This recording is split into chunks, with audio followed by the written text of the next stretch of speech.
Hi friends, welcome to healthy homes. मैं हूं doctor नीलम साधवानी। मैं एक आई सर्जन हूं और आज का video is an informative video regarding black fungus. ये वीडियो बनाने का रीज़न क्या था, इसके पीछे there is something I need to share with you all. Last 2 महीने में मेरे पास बहुत सारे पेशेंट्स आए जो इस शक में थे या उनके अंदर इतनी दहशत थी कि कहीं उन्हें ब्लैक फंगस तो नहीं हो गया।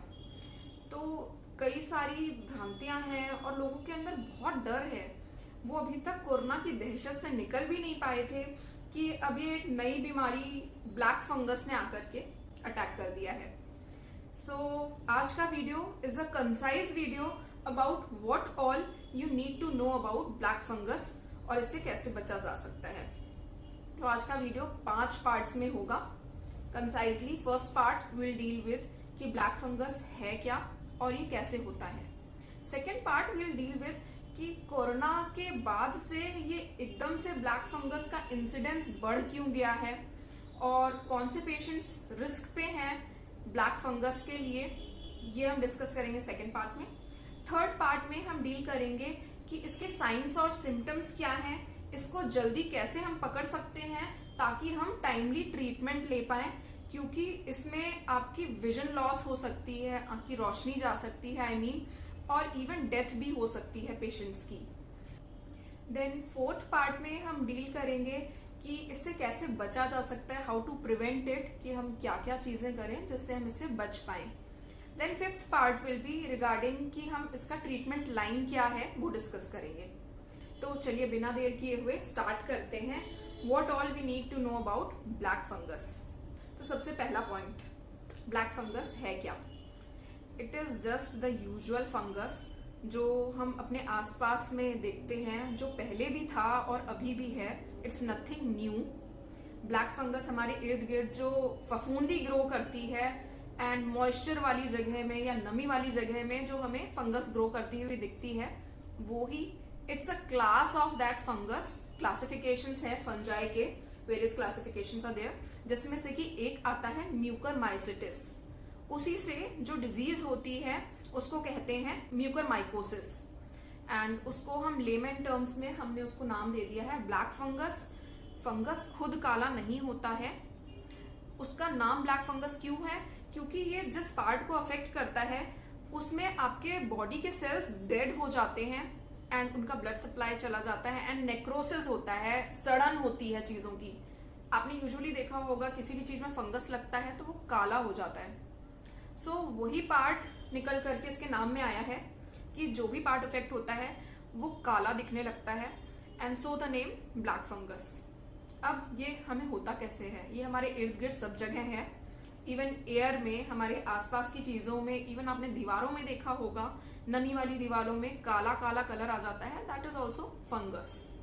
ब्रेड में लग जाता है, खाने की चीज़ों में अगर बहुत दिन तक नमी में पड़ी रह जाए, सड़ जाती है, उसमें फंगस लग जाता है। तो ये हमारे इर्द गिर्द बहुत सारी जगहों पे है पर हमें होता नहीं है। एक नॉर्मल इंसान को फंगल इन्फेक्शन या ब्लैक फंगस, म्यूकरमाइकोसिस बहुत जल्दी नहीं होता है। तो ये होता किन लोगों में है और ये कैसे होता है। ये हमारे नाक के थ्रू व्हेन वी इनहेल, इसके स्पोर्स एयर में रहते हैं। इवन हमारे नाक में भी कई बार फंगस रहता है पर हमें अफेक्ट नहीं करता। क्यों? क्योंकि हमारी बॉडी की इम्यूनिटी, मतलब बीमारियों से लड़ने की शक्ति है एक, जो हमें इन सब चीज़ों से बचाती है। अब जो हमारा एक इम्यूनिटी का किला है, उस पे जो सिपाही तैनात हैं वो कई बीमारियों से लड़ते हैं। तो ब्लैक फंगस एक मौका परस्त बीमारी है, मतलब अपॉर्चुनिस्टिक इन्फेक्शन, जो कि मौका ढूंढती है हमारी बॉडी में घुसने का।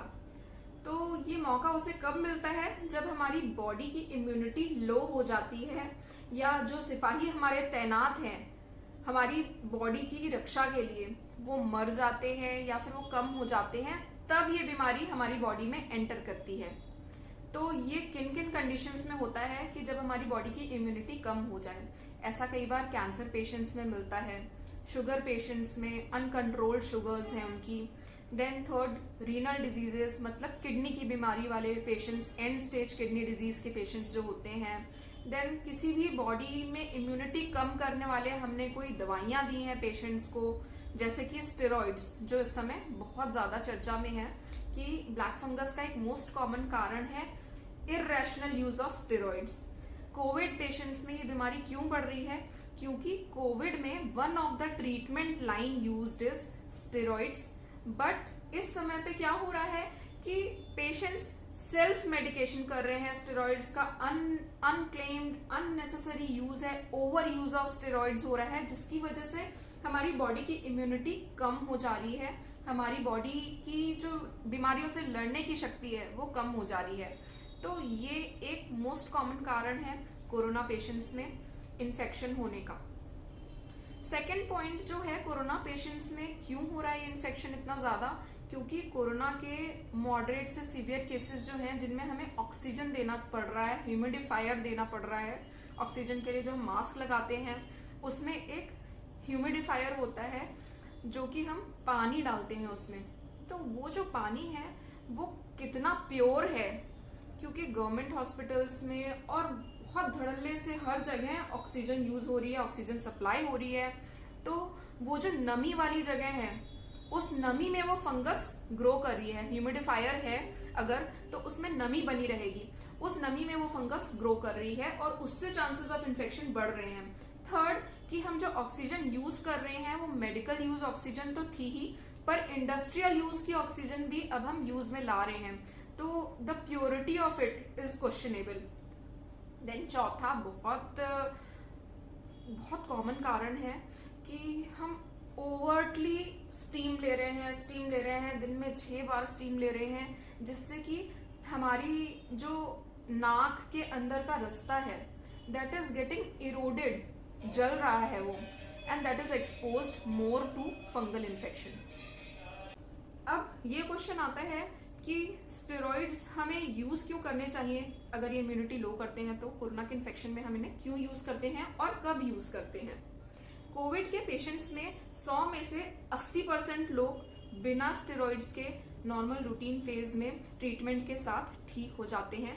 सिर्फ 20% लोग जो मॉडरेट से सीवियर स्टेज पे जाते हैं, उनमें डे 5 से लेकर के डे 7 डे 8 के बीच में एक स्टेज आती है जिसको मेडिकल टर्म्स में कहते हैं साइटोकाइन स्टॉर्म। एक तरीके का तूफान आता है, to be in very precise layman language. Body के अंदर एक साइटोकाइंस का स्टॉर्म आता है जिस टाइम पे वो साइटोकाइंस का लेवल इतना ज़्यादा बढ़ जाता है कि पेशेंट की ऑक्सीजन लेवल सडनली ड्रॉप होती है एंड पेशेंट मर सकता है।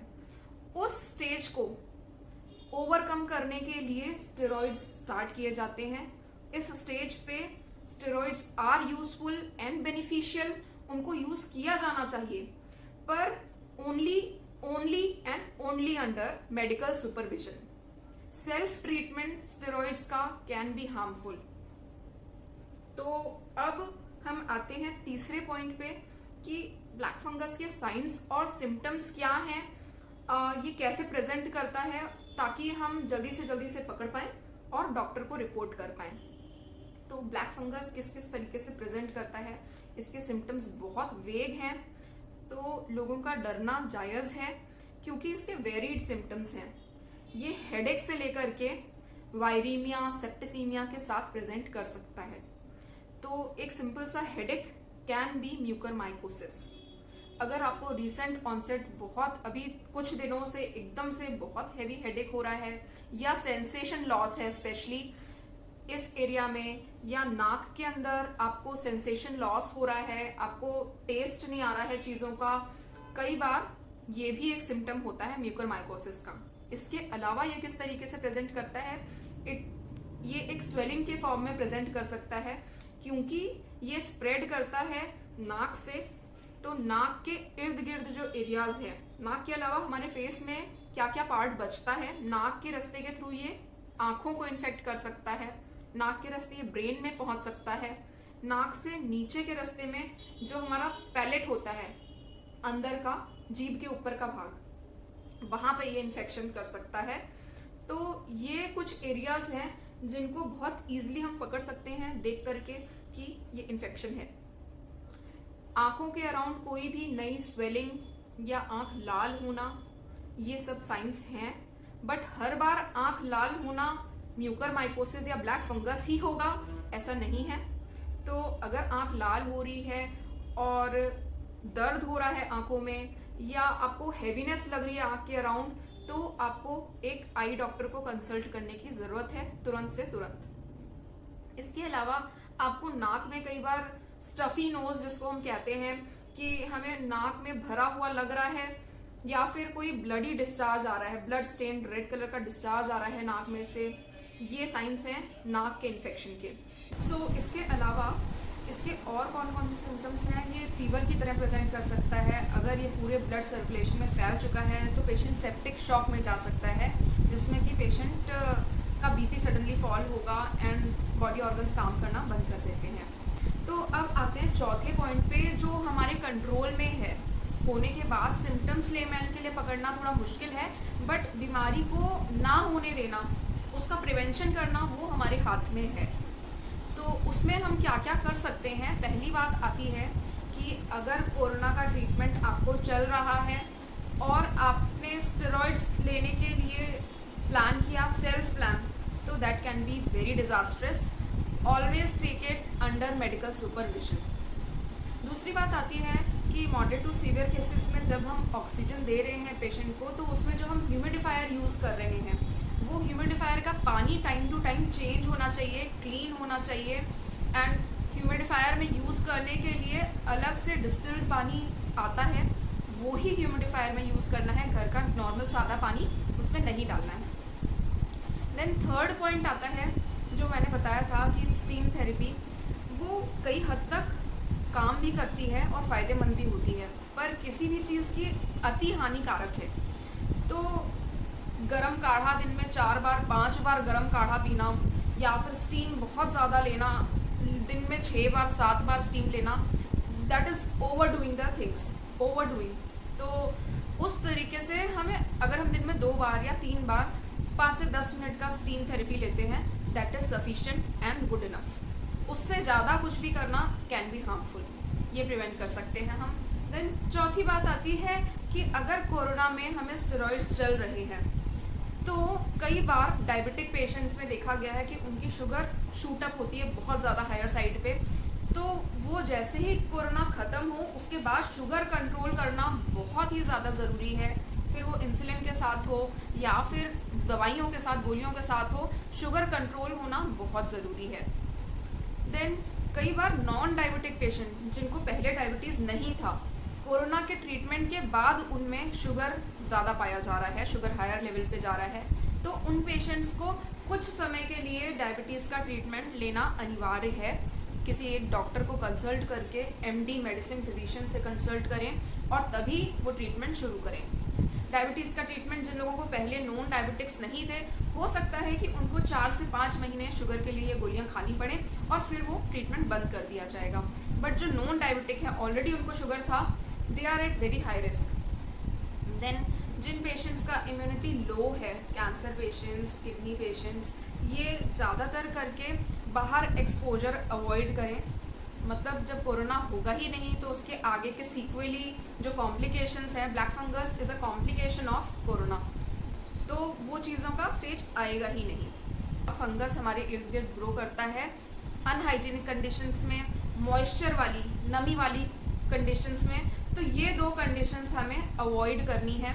हमारे घर के आसपास हमें सफाई रखनी है, घर के अंदर भी, क्योंकि अब बारिश का मौसम आ रहा है, तो ये नमी वाले कंडीशंस और ज़्यादा बढ़ने वाले हैं, ह्यूमिड कंडीशंस बहुत बढ़ने वाली हैं, that will even support their growth. तो वो कंडीशंस हमें अवॉइड करनी है। तो ये थे कुछ बहुत सिंपल टिप्स जिनको आप फॉलो करके ब्लैक फंगस प्रिवेंट कर सकते हैं। देन अब मैं आती हूँ अपने लास्ट और 5वें पॉइंट पे कि इस कंडीशन में हम ट्रीटमेंट लाइन क्या लेते हैं।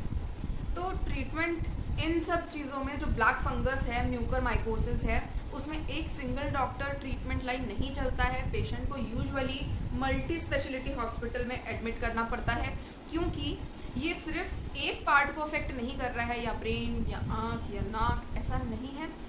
ओवरऑल सारे ऑर्गन्स अफेक्ट होते हैं। साथ के साथ हमें शुगर कंट्रोल करना रहता है पेशेंट का। तो एक मल्टी डिसिप्लिनरी अप्रोच होती है ट्रीटमेंट लाइन में, जिसमें कि आई डॉक्टर, ENT डॉक्टर मतलब नाक कान गले का doctor, then physician, may be sometimes surgeon भी, न्यूरोलॉजिस्ट, इन सभी की ज़रूरत पड़ती है। तो इन सब चीज़ों के साथ हमें पेशेंट को मल्टी डिसिप्लिनरी हॉस्पिटल या मल्टी स्पेशलिटी हॉस्पिटल में ट्रीटमेंट करने की ज़रूरत लगती है। ट्रीटमेंट में हम देते क्या हैं, वो एंटी फंगल्स होते हैं।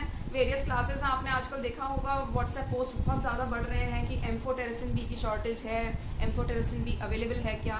पहले ये एक बहुत कॉमन ड्रग हुआ करता था जो बहुत ईजिली मिल जाता था, बट अब ब्लैक फंगस के चलते इवन एम्फोटेरेसिन बी की भी शॉर्टेज हो गई है। ये एक एंटी फंगल ड्रग है जो आजकल यूज़ हो रहा है ब्लैक फंगस के ट्रीटमेंट में भी, और कई बार कोरोना पेशेंट्स में जो ऑलरेडी डायबिटिक हैं उनको प्रिवेंशन फॉर्म में भी हम कई बार ये ट्रीटमेंट दे रहे हैं।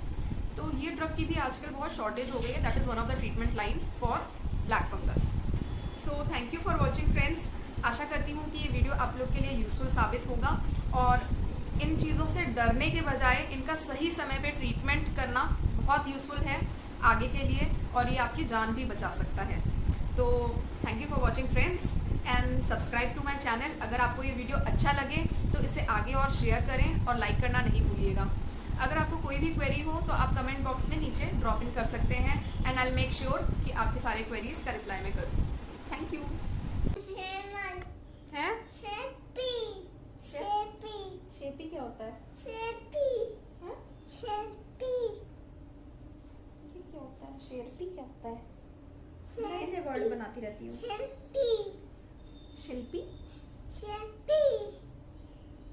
Selfie. Oh my God, selfie लेनी है तुमको? भैया बच्चे देखो। All about black fungus. क्या हुआ? तुम फिर आ गई? टकलू आओ।